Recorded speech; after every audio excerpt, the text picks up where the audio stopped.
Chapter 20. Having stacked the car, Ray wandered around St. Luke's. She'd found a handy food store and pointed at a steaming tray of nondescript meat and vegetables sat stewing in a rich sauce. Might have been the Pan-Asian fusion, she wasn't sure. Whatever it was delicious. Ray loved eating in the street. There was something about perching on a stool in the window of a takeaway, licking at the grease seeking her cuff, half watching the passers-by. Sometimes, like tonight, she nestled amongst the teeming pedestrians and drifted along the streets, her pace slow so as not to spill her food. The hubbub of the city mingling around her, music, chatter, traffic. The motley populace shifting constantly, their shapes, their clothes and hair, their skin and their strange faces. Colours and sounds stirring around her, flavours and spices blending within her. Holding her meal together in one hand and picking at it with the other, she negotiated its loose contents. Half an eye on the shop window, half an eye on her next mouthful. The last remnants of salad in the bottom of the soggy paper were elusive. Ray scrunched the paper up, then bowled it underarm into a skip. Stopping to mop her mouth and hands with a glossy napkin, she noticed a graffiti mural sprayed onto the wall behind the skip. 3 fat hip-hop pandas leaned against each other in breakdancing poses. They wore their bulbous paunches proudly, with their basketball shirts riding up, arms crossed over their pot bellies. One of them had an eyebrow raised quizzically, his crossed paws making a gesture of some kind. With their caps angled to shade their stoned eyes, they didn't have a care in the world. Ray wondered what their hand signals meant. She knew little about such things. It looked like one panda had an extra toe pad on one of its paws. No, it wasn't an extra. It was more like one of its claws was split, cloven in two. Reminded her of something. She looked more closely at it, squinting into the shadows. Possibly it wasn't cloven at all. It could have been a slight error in the mural, or a weathered smudge, or some flaky brickwork, something like that. A security drone hummed by, sensors swivelling, systematically tasting the street with its probes. Ray's eyeline bleeped as the drone scanned it, and, as she'd predicted, it came to a halt. Its searchlights found her. She waited while it backed up. A new whir rose discordantly from its hub, the weapons ordnance warming up. The drone stiffly asked her to comply with a retinal scan, which she did, before advising her to get her eyeline fixed as soon as possible. She noted that the drone's green-black paintwork and its insignia were Tetra Tech Incorporated, which either meant they'd bought out St. Luke's or they'd won a tender for its security contract. As far as she could remember, Intraware had run the district for years. There must have been some recent corporate manoeuvring in the neighbourhood.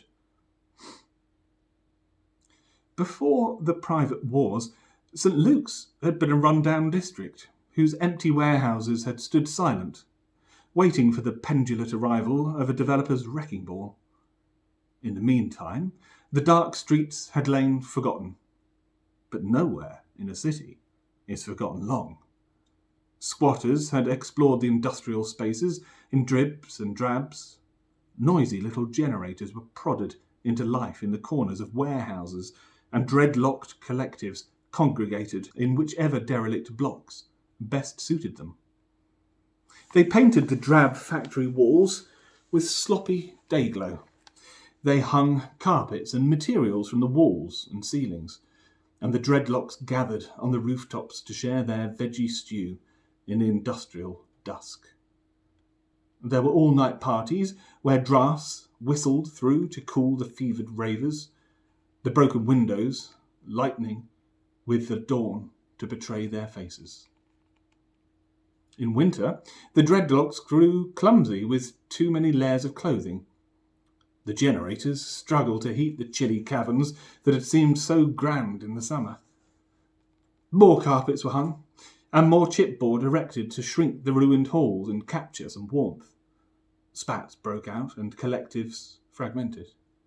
The pots lay dirty, and no one bothered with the communal stew.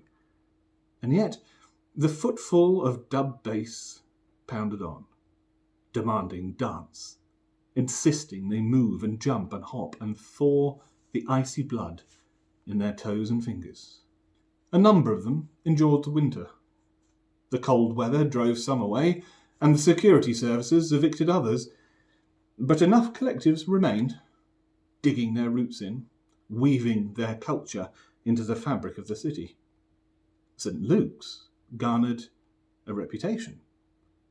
Those in the know registered it as the new Bohemian Quarter, and, like moths to a lamp, artists gravitated there. The sloppy day-glow was sprayed over more expertly, and the area became renowned for cynical, playful murals. Some fashioned their urban intrigues in the nooks and crannies of the streets, easy to miss, but curious to find.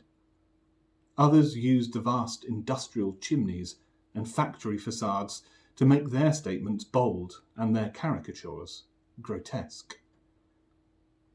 Soon there were cafes, funky and arrogant.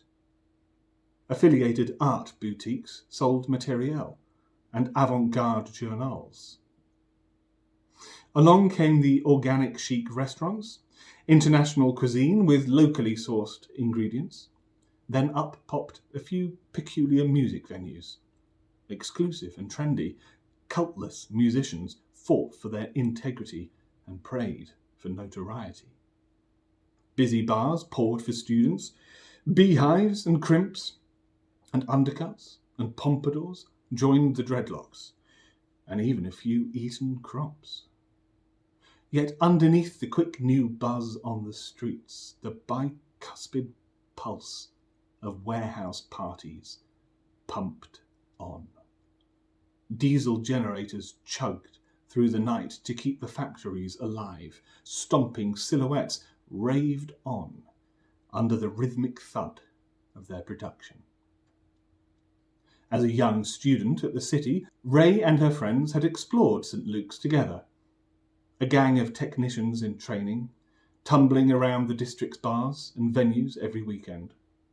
On more than one occasion, they'd stood amongst the ranks of dreadlocked ravers in the harsh light of dawn, arms draped around one another, sure of themselves.